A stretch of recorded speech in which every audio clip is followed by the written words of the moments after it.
Hello, day 30 of our reflective tarot reading, and we're in a week of Hod, the 8th Sephirot, and today it's Gevurah of Hod, so it's on this feminine receptive side. So we got the 5 of Wands, the 8 of Wands, and the path from Gevurah to Hod or Hod to Gevurah is the Hanged Man.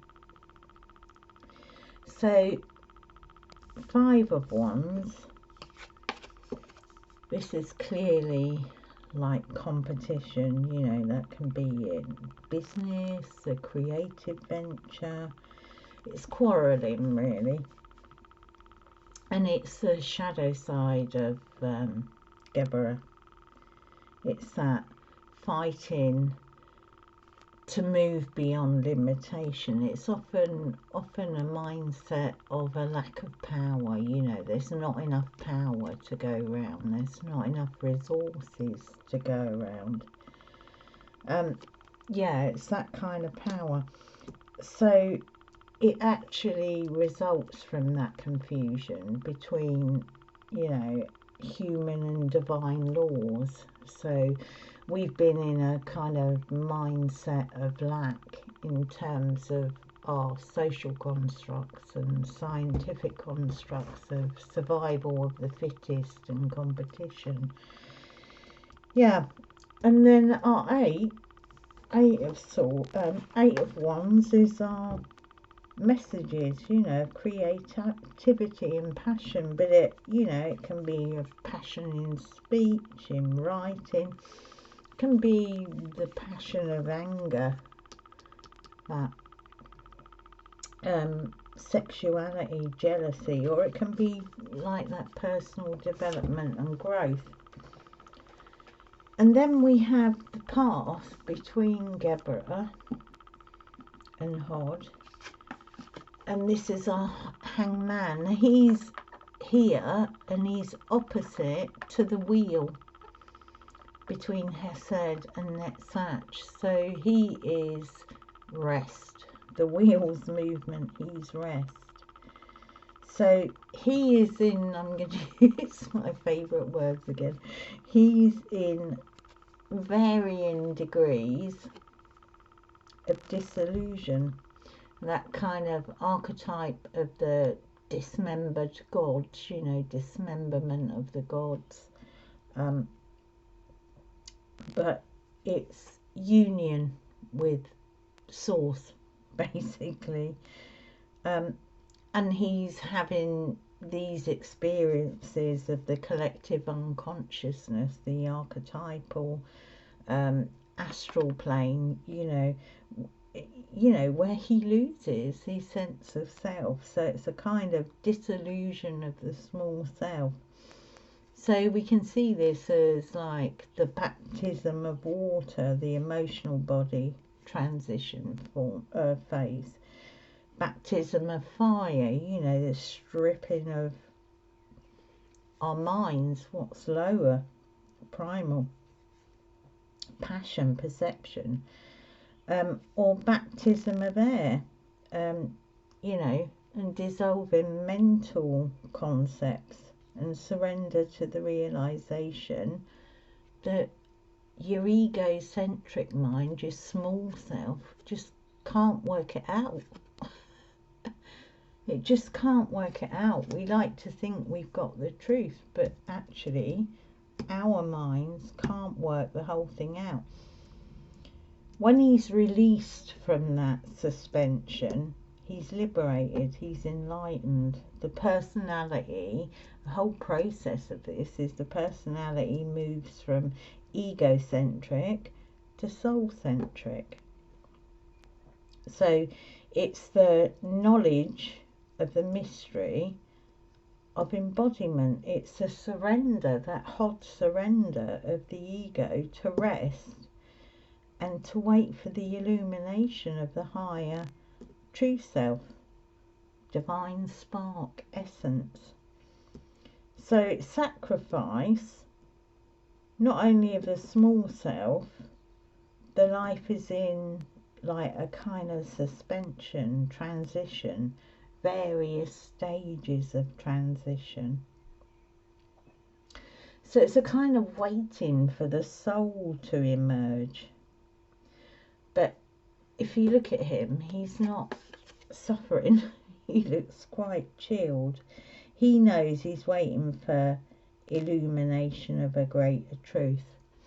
He's in cocoon mode. He's in, you know, the stage between the caterpillar and the butterfly.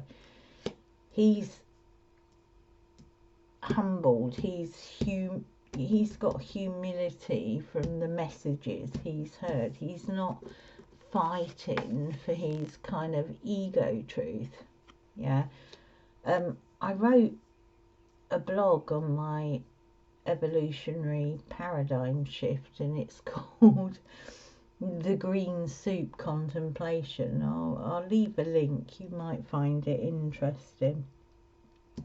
Yeah, so it's that cocoon, that disillusion, the caterpillar, an enzyme. When it builds its cocoon, an enzyme is released, which actually just liquefies it. I mean, it's a tremendous, incredible thing that happens. You know, it goes to liquid, complete liquid, and then another enzyme comes in and rebuilds it into that butterfly.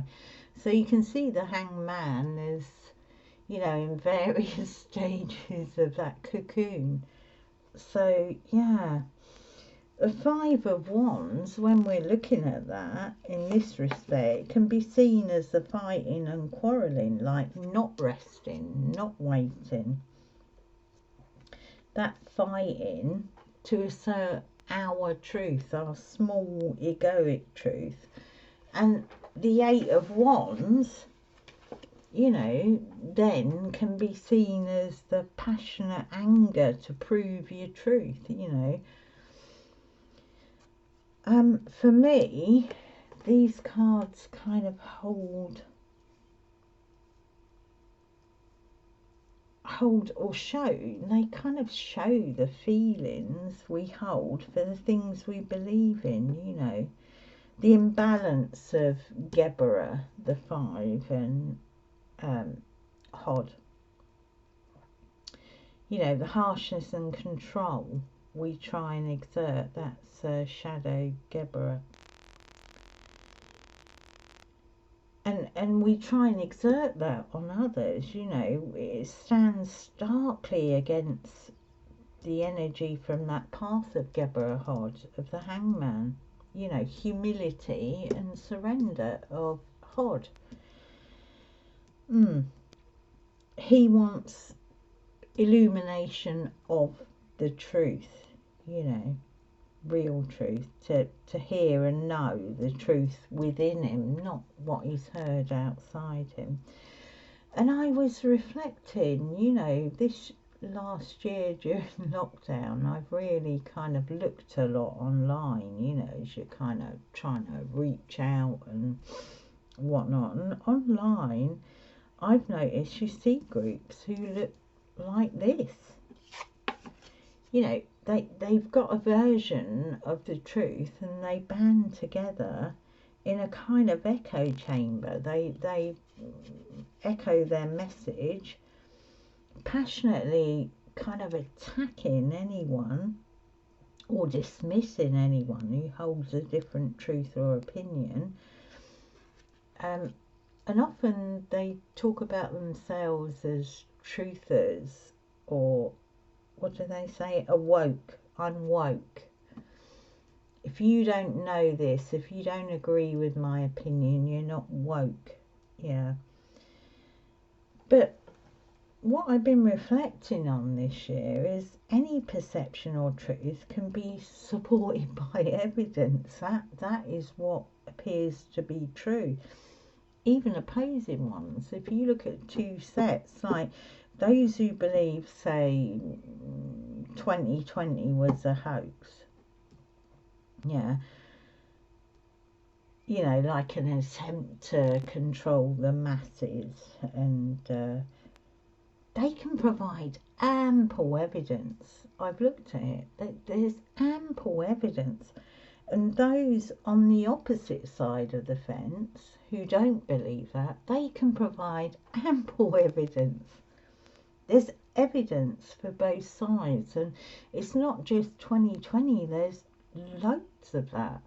You know, all sorts of views, really diverse and opposing views. There's masses. We got so much evidence out there, so much information that we can prove anything it can be completely plausible, any argument. Yeah, that was kind of my observation this year.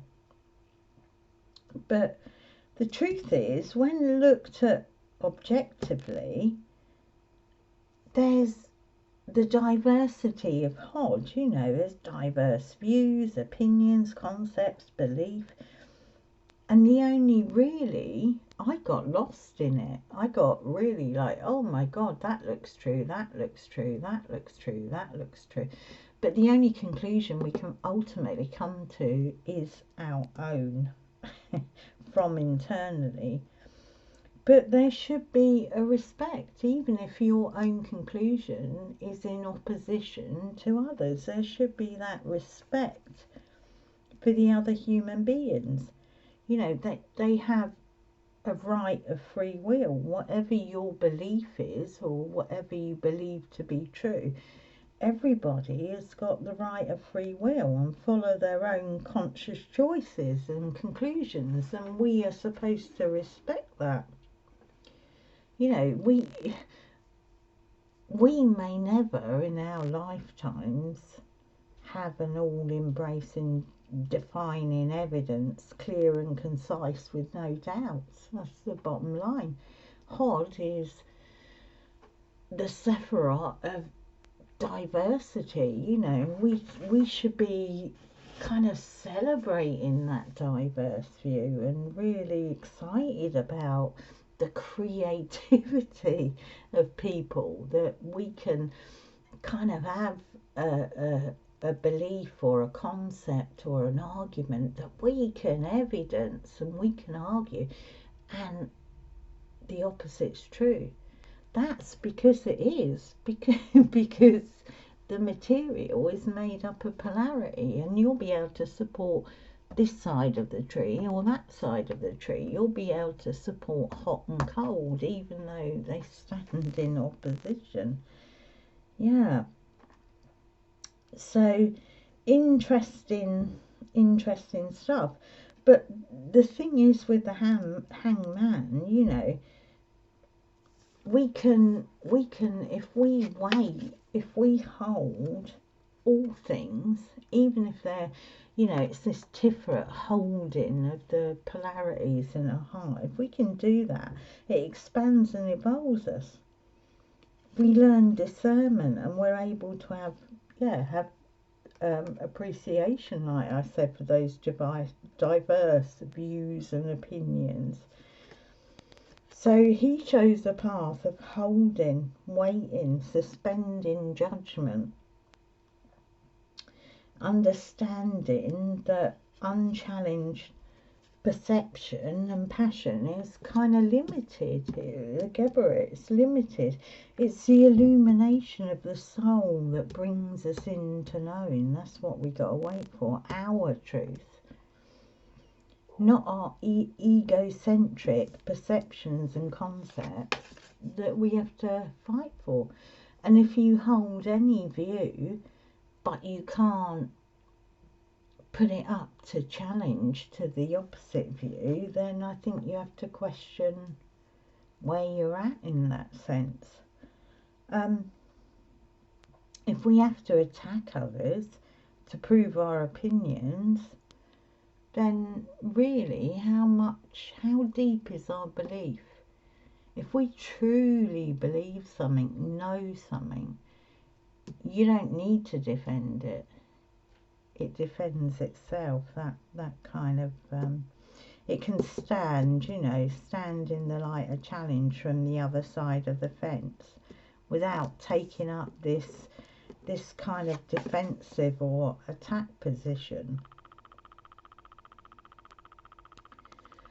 And if you can do that, it's likely to be one that your soul has whispered to you in this hanged waiting position. Yeah, so perhaps the answer is to go to the root of Gevurah and Hod and surrender, which is Hod, to the awe, which is Gevurah, of the complexity and diversity of what we as humans are able to construct and create, and have the courage of Gevurah and the flexibility of Hod to hold others in respect and love, whether they agree or they don't agree. Yeah, so that was kind of my reflections. I shuffled and got a random Rumi card, which was Sacred Soul Sister, number 37. I'll read straight from Rumi's words. He says, when you are conscious, a cloud of sadness surrounds you. When you're beyond consciousness, the moon rests in your arms. When you're conscious, the beloved moves out of your reach. When you're beyond consciousness, the ecstasy of love moves your way. When you are conscious, you're depressed like fall. When you're beyond consciousness, the winter cold feels like spring.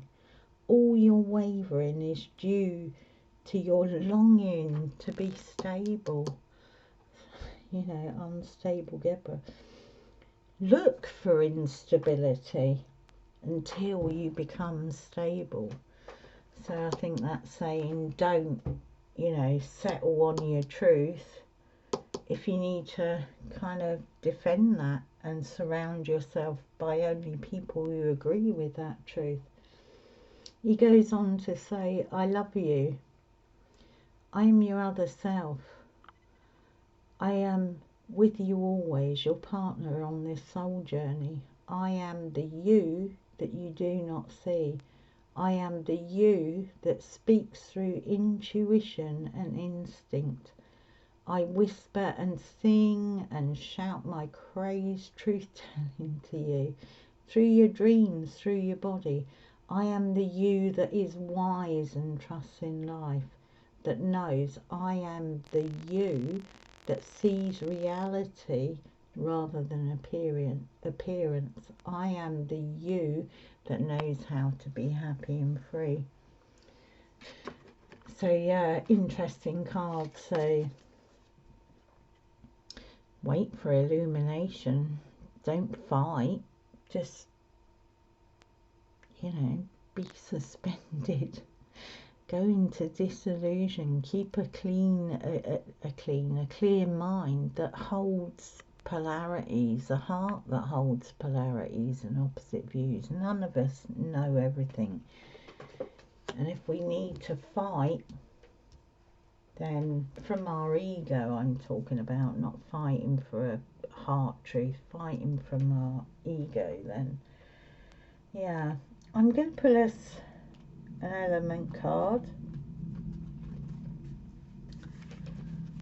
Yeah, interesting stuff. So yeah, there's a you know, Gevurah is about limitation, constraint, and you know, there's a limit to what we know, and that's the humility of Hod.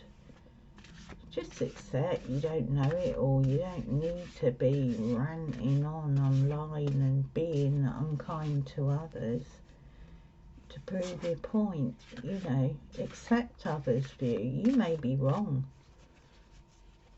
You know, I mean, I think I've said it before, what I was passionate about when I was 20 and thought I might, you know, die for, it's passed through. I've learned different things.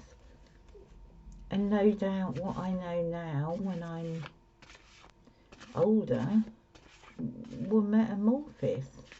It's fine. It's called illumination progress, you know. Anyway, air sign. We got air energy here. Oh wow. Keep an open mind and heart. A blessing in disguise will arrive any day. I'm not going to say any more. Thank you, Spirit. Okay. Lots of love to you all. See you tomorrow. Bye bye.